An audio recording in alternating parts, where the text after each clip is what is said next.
What's going on, guys? My name is Tom and welcome back to the channel. We've got a good one here today. We're going to be looking at the narrowest apartment in NYC, but before we get into it, as always, make sure you obliterate the like button for the YouTube algorithm, and without further ado, let's jump into the video right now. So this is the narrowest apartment in all of New York City, measuring just 8 feet and 7 inches wide, currently on the market for $5 million.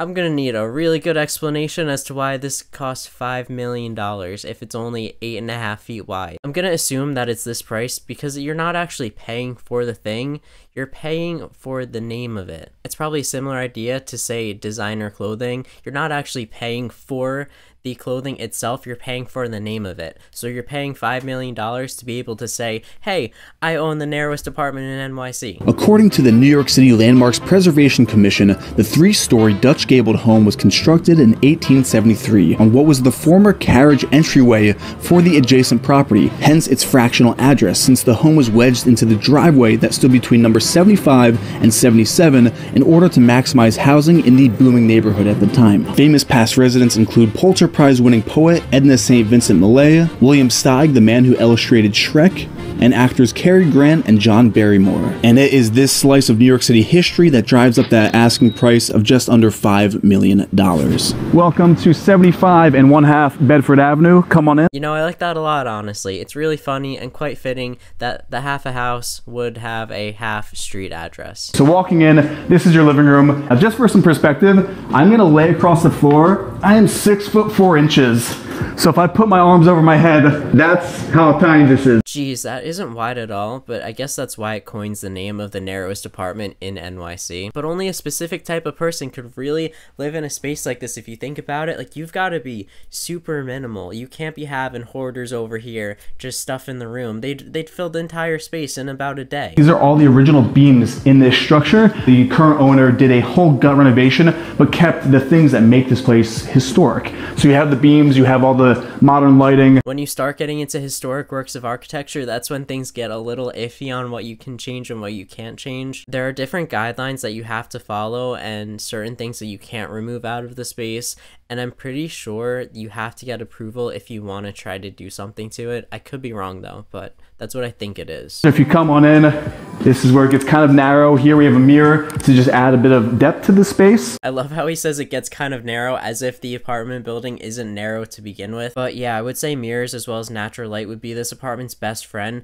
because it really will allow the space to feel a lot more open. This is your kitchen, and it has all new appliances. So here you have the built-in Sub-Zero fridge, your Miele suite here, cappuccino maker. Everything has been modernized except the faucets. They kept those as the original faucets, which is pretty cool. You know, I will say, in comparison with other New York City apartments, this kitchen here probably isn't too far off for the size of other kitchens in slightly larger apartments. Now, in terms of that faucet, because it's the original and it's the only piece of the kitchen that wasn't actually removed, that could be protected under preservation and they're not actually allowed to take it out. Again, I can't say for sure if that is the case because I'm not familiar with this apartment, but it is very possible. Off of the kitchen, you have your wall, which totally opens up to the backyard, and the property line ends right here at this wall, but there's actually an easement that allows this home and the 3 next door to use this backyard space, which is essentially like a secret garden in the city. Just get a look at this.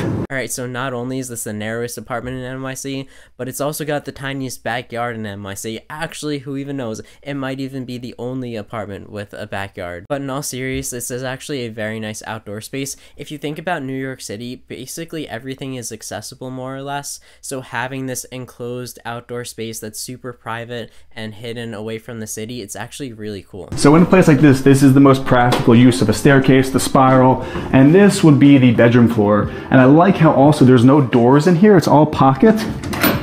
Doors pocket into the wall.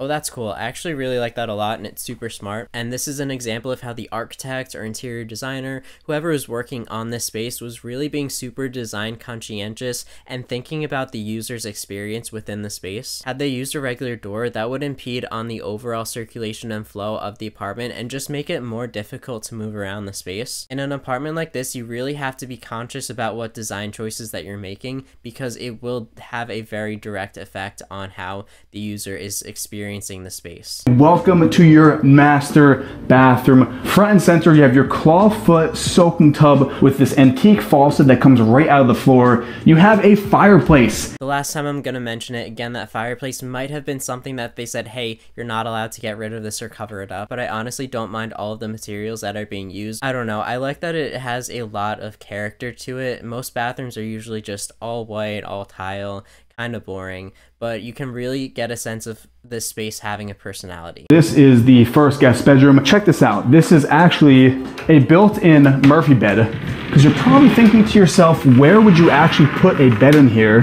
Murphy beds. Yeah, that's really the only way you're going to be able to do it. You have to have those space-saving moments, especially in a bedroom. The bed's going to take up probably 75% of the room if it is that small. Third and final floor. This is technically the owner's floor, and above us, this is a skylight which was put into this building in 1923. I like that a lot. I don't know, as an architecture student, for all of my projects, I'm always thinking about natural light and different ways that it can enter space, especially in a place like this. If we really break down the facade of this building, you only have two sides where light is allowed to come through, the front and back. The left and right sides are occupied by other apartments. You're losing out on a lot of potential light that's entering the space. So by putting in that skylight, that gives you another option or another way that light can come through. The thing I love about this space, it is sun-drenched, which leads out to your terrace on that top level floor, overlooking all the greenery. So that's pretty much the whole apartment. I think they did a good job of working with what they had and trying to make the most out of the space. They came up with some pretty good design solutions, but I was thinking about the bedrooms a little more actually, and I was wondering what would happen if you elevated the bed so it's closer to the ceiling and you had a ladder that climbed up to it, and then that way you have that entire bottom section completely open for whatever you may want to do with that space. But this apartment definitely has a lot of history and a lot of character to it, which is great. I personally couldn't live in there, but I'm sure for someone else it could be a great fit. But with that being said, thank you so much for watching. I really do appreciate it. As always, let me know what you think of this apartment in the comments below. I would love to hear your thoughts and opinions. And if you enjoyed the video, make sure you like, subscribe, and turn post notifications on so you get notified every time when I upload. Come join the family. It's a great time here. Thank you again so much for watching. And until next time.